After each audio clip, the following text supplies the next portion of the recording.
Frères, je veux que vous prêtiez attention à ce que je vais dire. Vous voyez ce jeune homme ici?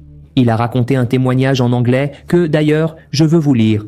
J'ai tenu à tout traduire en portugais, sans perdre aucun détail, parce que je veux que vous écoutiez le témoignage de ce jeune homme. Je suis impressionné. Vous savez ce qui s'est passé? Il a décidé d'entrer dans le monde spirituel en utilisant des drogues pour avoir accès à ce que les yeux humains ne voient pas. Et il s'est dit, écoute, je suis déjà chrétien, j'ai le Saint-Esprit. Je peux très bien utiliser quelques petits médicaments pour réussir à voir ce que personne ne voit. Et alors, je vais démasquer les mensonges du diable, et là oui, je pourrai raconter à tout le monde comment le diable agit dans le monde spirituel. Voyez ce délire, frère, c'est fou. Et il a vraiment fait ça, sauf qu'il s'est passé quelque chose cette nuit-là, quand il a décidé de le faire. Il a appris de la pire façon qu'il existe des portes où l'on ne peut pas entrer. Frère, je vais vous raconter ici tout ce qu'il a vu dans ce monde spirituel, du début à la fin. Je vais traduire pour vous et vous allez être impressionnés. C'est incroyable. Et ensuite, vous verrez ce que Dieu a fait. Exactement pendant cette expérience, au milieu de l'expérience, Dieu s'est révélé à lui. C'est impressionnant. Alors, faisons ceci. Avant de commencer, je veux juste vous demander de vous abonner à ma chaîne, activer aussi la cloche de notification. Parce que chaque jour, je veux prier pour votre vie du matin au soir et aussi apporter des témoignages puissants pour que vous soyez édifiés. D'accord? Alors abonnez-vous maintenant et je veux déjà commencer ce témoignage tout de suite. Ça commence comme ça. Écoutez bien. Je m'appelle Josh et j'ai 30 ans. Mon histoire a commencé après une longue marche, très douloureuse. Depuis l'âge de 12 ans, j'ai toujours lutté contre des problèmes de santé mentale et aussi contre la dépendance à la drogue. Et cela a duré presque 15 ans dans un cycle de cliniques de réhabilitation, de prison et même d'hôpitaux psychiatriques. Et puis, en 2017, mon monde s'est effondré. Je me suis retrouvé à vivre dans la rue, au plus bas, et c'est à ce moment-là que j'ai fini par être arrêté de nouveau. Mais en prison, j'ai fait une rencontre avec Dieu qui a changé ma vie pour toujours, et il m'a reconstruit de l'intérieur vers l'extérieur. Depuis ce jour, je marche avec le Seigneur. Il a restauré absolument tout ce que j'avais perdu à cause des dépendances et de mes problèmes. Ma vie, littéralement, a recommencé, et dès que j'ai été sauvé, je me suis plongé à fond dans l'évangélisation. J'ai commencé à prêcher l'évangile dans les rues et j'étais totalement consumé par cet appel. Et, pendant environ 2 ans et demi, j'ai vu des miracles se produire. J'en suis même venu à prophétiser dans la vie des gens, Dieu m'utilisait pour chasser les démons. Je grandissais dans ma marche avec Dieu et j'ai commencé à vivre la plénitude de l'évangile. Mes frères, cette marche intense commence à exiger un prix réel. Pour avoir pris cette décision de suivre Jésus de façon radicale, j'ai commencé à perdre des emplois, j'ai perdu des relations, eu des soucis familiaux et d'autres problèmes ont commencé à m'affecter. Après avoir parlé avec tant de personnes et de points de vue, j'ai commencé à me remettre en question. À cause de mon passé, qui était rempli de cette combinaison de spiritualité alternative et d'un esprit très ouvert, je comprenais parfaitement pourquoi les gens pensaient différemment. Je savais pourquoi les gens avaient leurs convictions, d'autres religions. Et, à un moment donné de ce parcours, un doute a commencé à grandir dans mon cœur. Je priais et je parlais toujours à Jésus comme ça. « Oh Jésus, je sais que tu es réel, je sais que tu es roi, je sais que tu règnes sur toutes choses. Mais comment puis-je savoir que tu es seulement le Dieu de ma religion, le Dieu de l'Église que je fréquente? Comment puis-je être sûr qu'il n'existe pas un autre chemin? » Frères, chaque fois donc que j'allais évangéliser quelqu'un et que la personne commençait à parler de ses convictions, de ses religions, de ses croyances, je disais que la personne avait tort, mais à partir de ce moment-là, il a commencé à apparaître de l'arrogance de ma part de dire qu'elles avaient tort. Même si je ne le disais pas avec ces mots, dans mon cœur, c'est ce que je ressentais. Ce n'est pas qu'il y avait des défauts en Jésus, pas du tout, mais ce qui me donnait l'impression, c'est que Dieu ne pouvait pas se limiter uniquement au christianisme. Après avoir parlé à tant de gens et abordé autant de personnes dans la rue, j'ai ressenti un fort besoin de plus de certitude. J'en étais arrivé au point où je me disais, je suis prêt à mourir pour cette foi. Mais il y avait une petite voix en moi qui demandait, « As-tu vraiment cette confiance, frères ?» Je savais que Dieu s'était déjà révélé à moi. Mais est-ce que je savais avec 100% de certitude qu'il était le seul chemin pour toutes les personnes? N'existait-il aucun moyen de sauver les gens? Et une autre chose qui me frustrait, c'était de voir que, pour certaines personnes, il semblait que Dieu ne fonctionnait pas de la même manière qu'il avait fonctionné pour moi. Je rencontrais souvent des gens qui disaient « J'ai prié Jésus, supplié, tout fait correctement ». Mais elles restaient prisonnières de leur lutte, leur vie ne semblait pas s'améliorer, on aurait dit que Dieu ne les avait pas sauvées comme elles l'auraient voulu. Et cela me rendait très confus, ça me frustrait beaucoup. Alors ma foi a commencé à être mise à l'épreuve. Je dis souvent qu'il est facile d'avoir la foi quand on va juste à l'église le dimanche et qu'on mène une vie normale. Tu ne sais pas quel genre de foi tu as, jusqu'à ce qu'elle soit mise à l'épreuve, jusqu'à ce que tu essaies de construire quelque chose avec elle ou de l'utiliser pour affronter l'opposition. Et quand tu utilises le bouclier de la foi pour attaquer, pour avancer, c'est là que tu découvres la force qu'elle a vraiment. Frère, j'étais tout le temps dans ces situations, essayant de porter ma foi au monde entier, mais moi-même je n'en étais pas sûr. Et un jour, alors que je surfais sur Internet, j'ai vu une vidéo qui parlait d'une ancienne secte du christianisme qui utilisait des champignons hallucinogènes. Oui, je sais que ça paraît fou, je l'ai pensé aussi au début, mais, frère, c'était une graine. J'ai trouvé cette idée à la fois fascinante et étrange.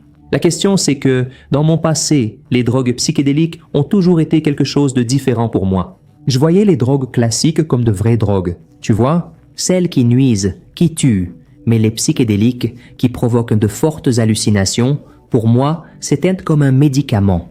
Et le plus dangereux, c'est que ces drogues hallucinogènes, elles m'ont appris beaucoup de choses que je considérais comme vraies. Elles m'ont beaucoup appris sur moi-même, des choses qui sont vraies encore aujourd'hui, donc elles m'ont révélé beaucoup de choses. Mais le problème, c'est qu'elles apportent beaucoup de conséquences, terribles, négatives et beaucoup de mensonges auxquels tu commences à croire, et tu te retrouves de plus en plus enchaîné. Par exemple, quand j'utilisais des champignons ou de l'acide, je devenais conscient de là où je me trompais dans ma vie. Je ressentais une culpabilité, tu vois, et je me disais « Waouh !» Je devrais être un meilleur frère, un meilleur fils, un meilleur employé. Alors, ces drogues me faisaient sentir que je ratais la cible. Elles me révélaient aussi une vérité universelle qui alors paraissait excellente. Le problème, c'est que je ne trouvais jamais la force de mettre ces vérités en pratique, de vraiment changer de vie. Pourtant, cela m'a profondément marqué et cette curiosité est restée gravée en moi. Et si ce n'était pas quelque chose d'aussi grave que ça? Après tout, c'est lié d'une certaine manière à une religion. Frère, la vérité, c'est que cette graine a été plantée et qu'elle est restée là quelques mois dans mon esprit. Je n'ai jamais sérieusement pensé à faire quoi que ce soit, mais l'idée était là, tout le temps, en train de marteler dans ma tête. J'ai alors commencé à en parler avec Dieu. Incroyable mais vrai, je lui ai parlé de ce dont je me souvenais du monde. Et même si c'était des choses mauvaises, même si c'était du péché, cela m'a appris certaines choses, tout cela je le disais à Dieu, d'accord? Soudain, je priais ainsi, « Seigneur, vais-je le faire? Vais-je prendre cette décision? » Des psychédéliques, ces hallucinogènes, ces frères. À cause de mon passé, j'avais beaucoup de visions. Et, quand je me suis converti, Dieu a commencé à m'utiliser avec des dons spirituels. Mes sens spirituels étaient ouverts. Et donc mon raisonnement a été le suivant. Maintenant je suis éveillé, maintenant je suis avec Jésus, maintenant je connais la vérité. Alors, je vais prendre ces petites choses, je vais entrer dans le monde spirituel et je vais découvrir tous les mensonges pour pouvoir revenir et aider les personnes qui y sont piégées. Alors, frère, c'était ma prière. Chaque jour, je disais, « Seigneur, je vais entrer dans un royaume spirituel et je vais ordonner à tous ces êtres que je verrai de se révéler au nom de Jésus et si je remarque qu'ils sont mauvais, je vais les dénoncer. » Je vais montrer à tout le monde comment ça fonctionne dans le monde spirituel, mais dans mon cœur, frère. Je ne voulais pas être défoncé, juste mieux connaître la vérité pour avoir des arguments solides face à ces personnes. Après tout, je ne voulais pas être juste un prédicateur de plus. Je ne voulais pas présenter l'Évangile sans avoir la moindre notion des autres croyances, des autres religions. Et même l'apôtre Paul a dit qu'il s'est fait tout à tous pour en atteindre le plus grand nombre. Donc, j'avais vraiment une bonne intention, mais je n'avais aucune idée de ce que j'allais faire à partir de là. Frère, comme je l'ai dit, cette idée m'est restée en tête plusieurs mois. Et un jour, j'étais chez un ami pour faire de la musique. On se réunissait toujours pour enregistrer quelques morceaux. Mais, frère, le problème, c'est que cet ami vendait de la drogue, comme de la marijuana et d'autres substances. Je le savais, mais pour moi c'était simple. J'enregistre avec lui puis je pars. Alors, cette nuit-là, je suis allé chez lui et tout à coup, il arrive et il jette un sac plein de champignons sur mon lit, frère. Quelle coïncidence, on aurait cru voir l'ennemi arriver.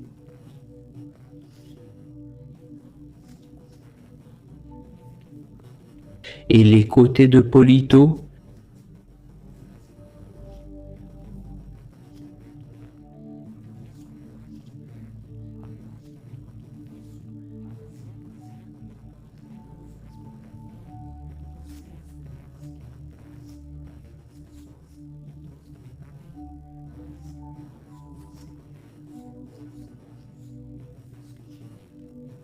De rien de tout ça. Je ne les utilisais jamais parce que j'avais peur, mais je ne savais pas pourquoi j'avais cette peur. Avoir cette peur me poussait encore plus à utiliser, justement à cause de cette crainte. Et soudain, les champignons étaient là, mon estomac a commencé à se retourner et mon ami a commencé à m'encourager. Allez, essaie. Il ne me forçait pas vraiment, mais il semait cette petite graine, tu vois? Et alors j'ai dit, tu sais quoi? Je vais le faire maintenant. Et puis j'ai pensé, c'est maintenant ou jamais. Allez, Dieu reste avec moi, parce que je vais entrer dans le monde spirituel maintenant, frère. Alors, j'ai mangé un chocolat qui avait des champignons dedans. Ce n'était pas ma première fois, je l'avoue. Les psychédéliques ont été une énorme partie de mon passé. Pour te donner une idée, j'ai eu plus de 100 expériences avec des champignons, de l'acide, du diméthyltryptamine. J'étais très doué pour gérer tout ça. Je cherchais toujours à garder ma conscience et je n'ai jamais eu de mauvais trip. J'avais déjà pris des doses bien plus fortes et j'étais resté normal, alors je me suis dit que j'allais en prendre et que j'allais me contrôler. Je savais que je pouvais jouer avec ça à ce moment-là et que j'allais garder tout sous contrôle. Après tout, j'avais déjà été dans des situations avec la police, des situations violentes et j'avais réussi à garder mon calme, donc tout irait bien. C'est ce que j'ai pensé, mes frères, à ce moment-là, alors j'ai pris. Je me suis assis et j'ai pensé, allons-y, ça va marcher, j'ai déjà fait le premier pas. Alors, je me suis mis dans un état d'esprit positif, en me disant que ce serait un bon moment, que j'allais en profiter. J'ai commencé à ressentir cette petite anxiété qui arrive au début, quand les champignons commencent à agir sur notre esprit. Et donc, pour me distraire, je me suis dit, revenons à la musique, détournons l'esprit de ça, concentrons-nous sur des choses positives. Mais mes frères, 20 minutes plus tard, alors que je me sentais déjà bien, mon ami m'a dit « Hé, tu ne veux pas aller au bar avec moi? Des amis là-bas nous ont appelés, allons-y. » Je l'ai regardé et dit « Non, tu crois vraiment que j'ai envie d'aller au bar maintenant? Je vais rester ici, je vais rester dans cet endroit. » Alors il a dit « D'accord, alors je vais sortir, reste là et après je reviens, frère. » Après 30, 40 minutes après que j'avais pris ces champignons, il s'est levé et il est parti. Et donc, quand je dis qu'un déclic s'est produit, c'était exactement à ce moment-là. Pendant que je le voyais partir, j'ai eu la nette impression d'avoir été attiré dans un piège. J'ai commencé à avoir l'impression que quelqu'un m'avait amené ici et m'avait dit « Voilà, maintenant je m'en vais, reste là tout seul. » Il ne savait rien, mais dès qu'il est parti, c'est comme si des ténèbres, une grande obscurité, étaient entrées dans cette chambre. Comme je l'ai dit, mes sens spirituels étaient très aiguisés, j'étais très sensible. C'était comme si le mal était entré dans la chambre d'un seul coup, et j'ai pensé « Waouh, quelle folie !» J'ai tenté d'ignorer et me suis dit « Non, j'imagine des choses. Je veux penser positivement et me contrôler, mais la situation avec mes frères n'a pas évolué. Au contraire, je pouvais sentir individuellement chaque présence entrant dans cette chambre, comme si une personne entrait là. J'ai senti l'obscurité m'entourer, et soudain, ma poitrine a commencé à me faire mal, comme si je descendais à l'intérieur de moi-même. C'était une pression énorme, j'avais du mal à respirer, mais malgré tout, je me disais à moi-même « Calme-toi, tout va bien se passer, tout ira bien. » Alors je suis allé aux toilettes, j'ai essayé de me remonter le moral, j'ai commencé à rire et à me dire à moi-même « Regarde comme c'est incroyable, la vie est vraiment belle, tu es en bonne santé. » J'ai alors commencé à me dire des choses positives devant le miroir. Et puis, au milieu de mon rire, j'ai dit « Regarde, tu as juste mangé des champignons, c'est impossible de mourir. Tu ne peux pas mourir à cause des champignons. Je ne connais personne qui soit mort à cause de ça. » Et à ce moment-là, j'essayais de me calmer, parce que je sentais vraiment que quelque chose était différent, j'avais l'impression que j'allais mourir à tout moment. Et à cet instant précis, j'ai dit ça avec toute ma fierté et mon arrogance, en disant que rien ne pouvait m'arriver. Soudain, j'ai entendu la voix de Dieu me dire « Qui t'a dit que je ne peux pas arrêter ton cœur quand je veux ?»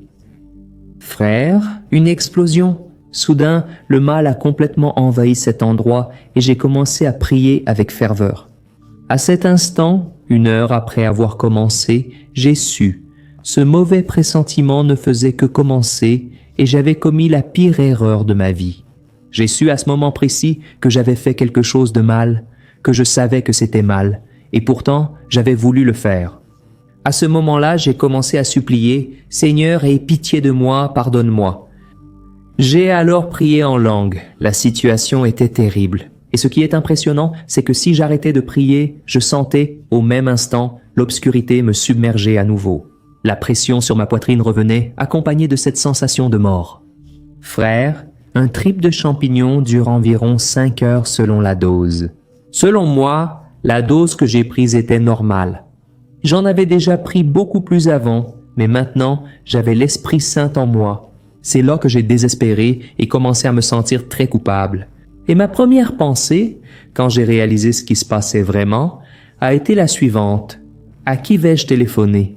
J'étais littéralement entouré de démons, de la mort, et je ne pouvais pas appeler mon avocat. Je ne pouvais pas appeler ma mère ou mon père. Je ne pouvais pas appeler mon pasteur.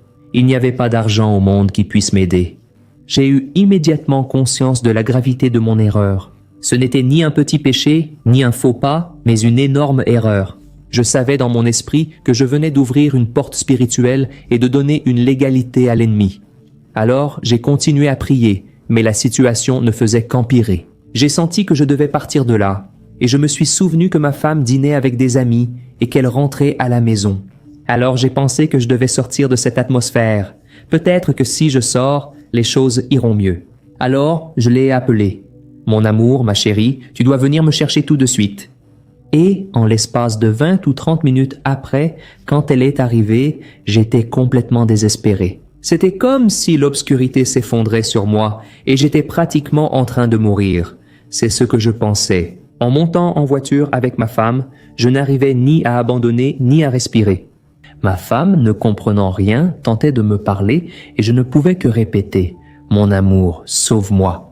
À ce moment-là, j'ai commencé à sentir que j'étais tiré vers le monde spirituel. Je sentais que je sortais de mon corps. J'étais projeté dans un vide sombre et la seule chose que je savais, c'est que j'étais en train de mourir à ce moment-là. Et la seule chose qui me faisait sentir que je pouvais vivre, c'était la prière. Je priais sans cesse en silence et disais à ma femme « Je ne peux pas parler, prie juste pour moi. Tu ne comprends pas ce que je ressens ?» Et en chemin, elle aussi a été terrifiée, parce qu'elle voyait que j'avais beaucoup de mal à respirer. Je sentais que c'était vraiment quelque chose de terrible que je vivais. Toute tentative de retrouver ma conscience normale me faisait penser qu'il n'y avait plus de retour possible. Je devais revenir à mon esprit, et, soudain, j'étais projeté hors de mon corps par un vide noir, puis je revenais en sentant la mort. Et quand on est arrivé à la maison, c'est là que tout a empiré. Je suis alors allé dans notre chambre et je suis tombé par terre. Et à ce moment-là, j'étais complètement hors de mon corps. J'étais dans le monde spirituel, je me suis vu flotter dans l'abîme noir. Et au début, je ne comprenais pas ce qui se passait, mais ensuite les visions ont commencé. Et la chose suivante que j'ai vue, c'est que j'étais allongé dans une main géante, totalement sans défense. Je savais que personne ne pouvait rien faire pour moi, ni l'argent, ni aucune aide.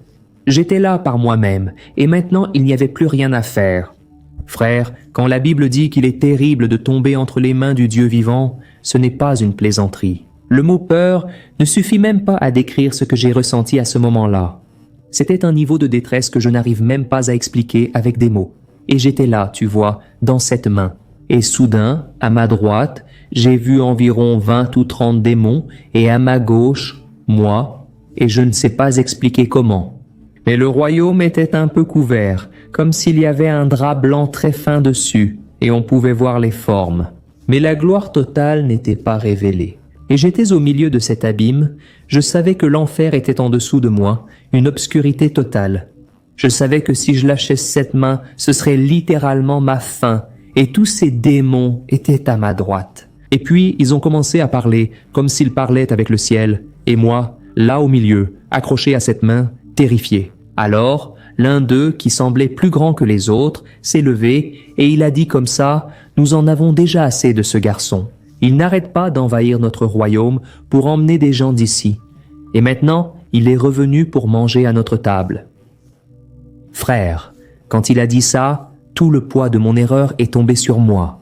Mon Dieu, qu'ai-je fait de ma vie? Je n'arrivais pas à respirer. J'étais en pleine panique en voyant tout cela se passer devant moi, et je ne pouvais que supplier, « Seigneur, s'il te plaît, aie pitié de moi. » Et pendant que cela se passait dans mon esprit, ma femme, dans le monde physique, essayait de me parler, de me demander ce qui se passait. « Mon amour, parle-moi s'il te plaît, réponds-moi. » Et j'essayais de répondre, mais les mots ne sortaient souvent pas. Tout ce que je disais, c'était « Continue de prier, j'ai besoin de revenir dans ce monde, je ne veux pas rester là-bas, mes frères. » Je ne parvenais pas à rester dans la réalité, il me fallait revenir à mon esprit et intercéder pour moi-même. Et alors je lui demandais juste « Prie, continue de prier pour moi. » Et c'est alors que j'ai réalisé que j'étais au milieu d'un tribunal, un tribunal céleste, et que j'étais accusé par le diable. Je n'arrivais pas à entendre toute la conversation, je savais juste que j'étais terrifié. Je sentais mes organes se contracter, la vie quitter totalement mon corps. Je savais aussi que, peu importe combien d'eau je buvais, j'aurais toujours soif. Je savais que si cette main me lâchait, ces démons m'emporteraient ou je tomberais simplement dans l'abîme de l'enfer. Et puis, à ce moment-là, j'ai compris que lutter était trop épuisant, je n'en pouvais plus.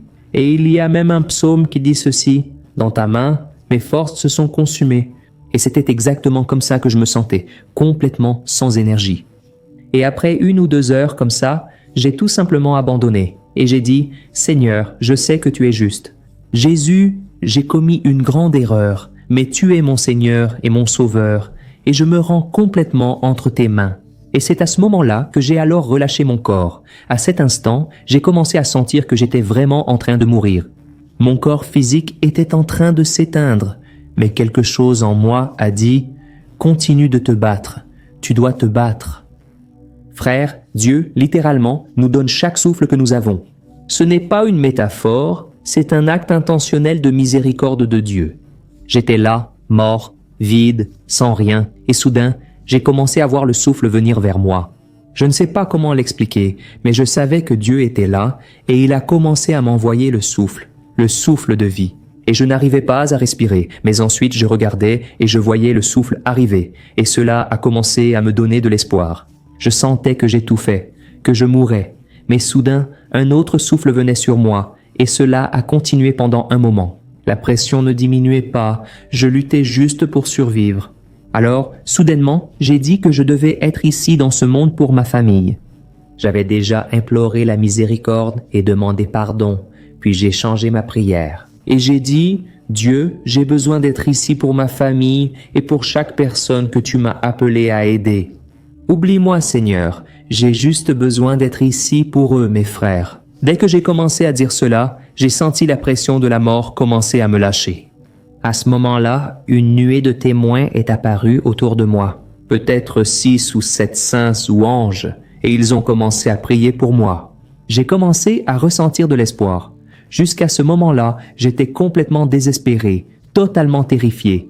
Et maintenant, la vie revenait en moi. Soudain, l'attention de tous s'est focalisée sur une seule chose. Anges, démons, royaume de Dieu et des ténèbres, tout s'est figé. Devant moi est apparue l'ombre d'une croix. À cet instant, c'était comme si Dieu la regardait en s'en souvenant. Et puis j'ai senti que tout commençait à s'éloigner. Alors j'ai regardé, j'ai vu Jésus sortir du royaume des cieux. Il a marché vers moi, a mis son bras autour de moi et a dit, « Celui-ci est à moi, il m'appartient. » Et il a parlé à tout le monde qui était là, à tout ce qui l'entourait, et tout a obéi à la voix du Seigneur Jésus. Nous nous sommes retournés, je suis revenu dans mon corps et j'ai aussitôt commencé une délivrance. J'ai vomi plusieurs fois, j'ai rempli 3 sacs plastiques de supermarché. C'était une douleur comme si on arrachait mes entrailles. J'ai vomi jusqu'à ce qu'il ne reste plus rien, puis je me suis évanoui sans la moindre goutte d'énergie. Et puis, aussi incroyable que cela puisse paraître, je me suis retrouvé de retour dans le monde spirituel. Mais cette fois, tout avait changé. J'étais au ciel. La gloire totale était encore voilée, mais je pouvais tout voir, peut-être avec la moitié de l'intensité. Et j'ai regardé et j'ai vu Jésus devant moi. Il m'a souri et a dit, je lui ai souri. Écoute, quand les gens parlent de la bonté de Dieu, c'est quelque chose qu'on ne peut pas décrire. Il a agi comme si rien de tout cela n'était arrivé. Il m'a regardé comme s'il était heureux de me voir, comme s'il était fier de moi. Voyez mes frères, l'amour de Dieu pour nous est pur. Mais, en même temps, la deuxième chose que j'ai remarquée, c'est que les armées célestes étaient déçues de moi. Alors j'ai ressenti une honte, une condamnation si profonde. Et Jésus marchait avec moi comme s'il était fier, disant « C'est mon fils ». Mais je voyais des anges secouer la tête comme s'ils disaient « Ce garçon n'aurait pas dû faire ça ». Et soudain, le psaume 73, 25 m'est venu à l'esprit, qui dit ceci « Qui d'autre ai-je au ciel que toi ? Et sur la terre, je ne désire rien d'autre que toi. » Ma chair et mon cœur défaillent, mais Dieu est la force de mon cœur et ma part pour toujours. Et c'est seulement à ce moment-là que j'ai vraiment compris, Jésus est tout ce que nous avons au ciel et tout ce dont nous avons besoin au ciel. Je ne sais pas pourquoi j'ai vu ces anges avec un visage sérieux devant moi, mais c'était peut-être une façon pour Dieu de me montrer que je devais vraiment repenser ma vie. Soudain, je suis arrivé dans un endroit au ciel qui semblait être un niveau supérieur. Je savais qu'il y avait peut-être 1 ou 2 niveaux au-dessus de moi, mais même là, je sentais que je ne méritais pas d'y être. Je n'arrivais pas à arrêter de penser à ce qui venait de se passer et j'ai dit « Dieu, je ne mérite pas d'être ici. Laisse-moi juste t'adorer, s'il te plaît, ne me fais rien dire, laisse-moi juste t'adorer. » Et comme une fusée, frère, j'ai été projeté vers le bas, vers l'endroit le plus bas que j'ai pu trouver dans le ciel. Et là, je suis resté à genoux, seul, en adorant Dieu. Et tout ce que je pouvais dire, c'était « Alléluia, Alléluia ». J'avais peur d'arrêter de dire « Alléluia », parce que maintenant je comprenais que chaque souffle que je recevais venait de Dieu et devait être utilisé pour le glorifier. Je me souviens d'avoir dit ces mots « Jésus, s'il te plaît, ne me fais plus jamais parler, ne me laisse plus jamais prêcher l'Évangile. » Frère, je me demandais comment je pourrais représenter Jésus en étant si indigne, si pécheur.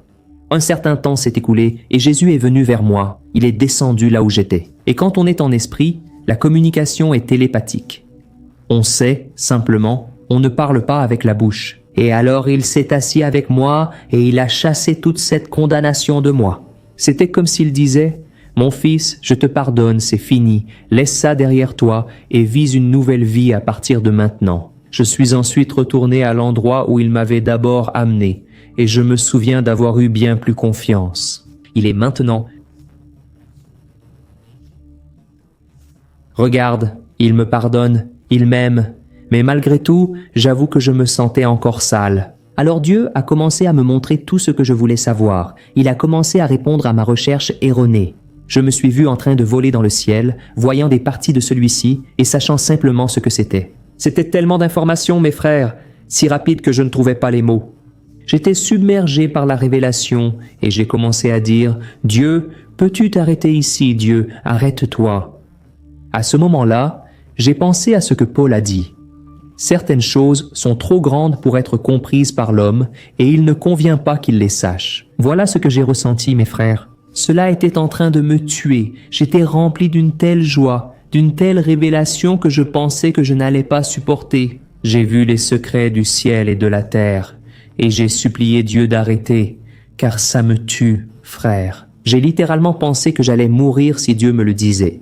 Mais une chose, mon corps, mon esprit, je ne pouvais pas supporter, et je pensais, Dieu, je ne mérite pas ça. J'ai construit ma propre tour de Babel. Pour y arriver, j'ai essayé de le faire par mes propres forces. Et maintenant, je vois que ta bonté est si grande que tu me donnes bien plus que ce que j'ai demandé. Je ne mérite pas ça du tout. Je voulais juste te dire, je n'en peux plus. S'il te plaît, renvoie-moi sur terre.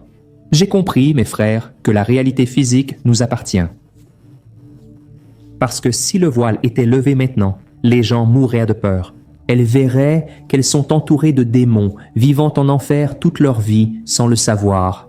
Frère, j'ai senti que la réalité de cette terre m'empêchait d'être détruit. Peu à peu, j'ai repris contact avec mon corps, réussi à respirer et tout a recommencé à fonctionner.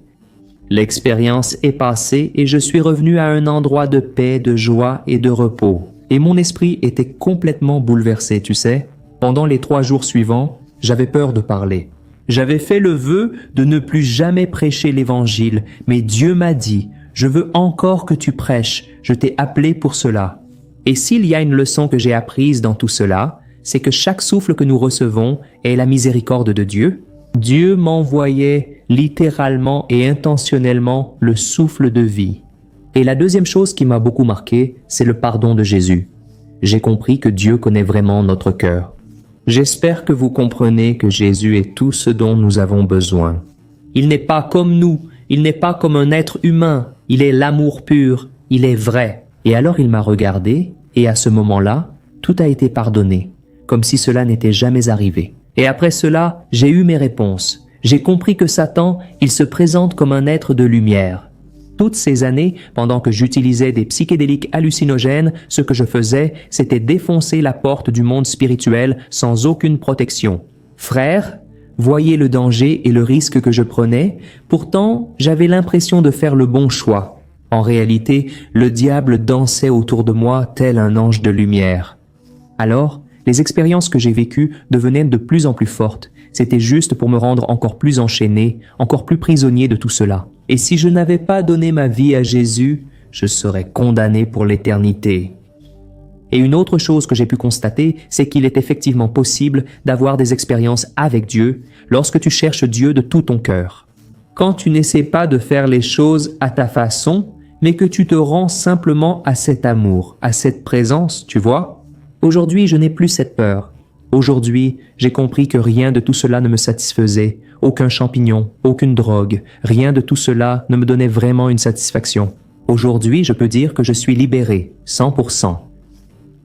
Peut-être que toi qui m'écoutes ici, tu ressens une sorte de condamnation, une honte, mais je veux te dire, Dieu est bien meilleur qu'on ne l'imagine. Après cette rencontre que j'ai eue, j'ai appris que Jésus n'est jamais en colère contre moi. Il parle toujours de la vie, il a toujours de bonnes pensées à notre égard, et toute cette grande expérience vécue dans le monde spirituel.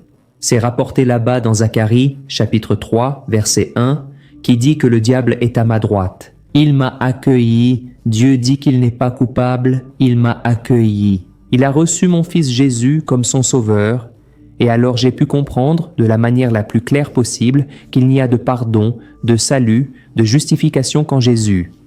Et à tous ceux qui m'écoutent et qui sont impliqués dans le New Age, dans la microdosage, dans les retraites d'ayahuasca, je veux dire que tout cela est un mensonge. Cela n'a aucun sens.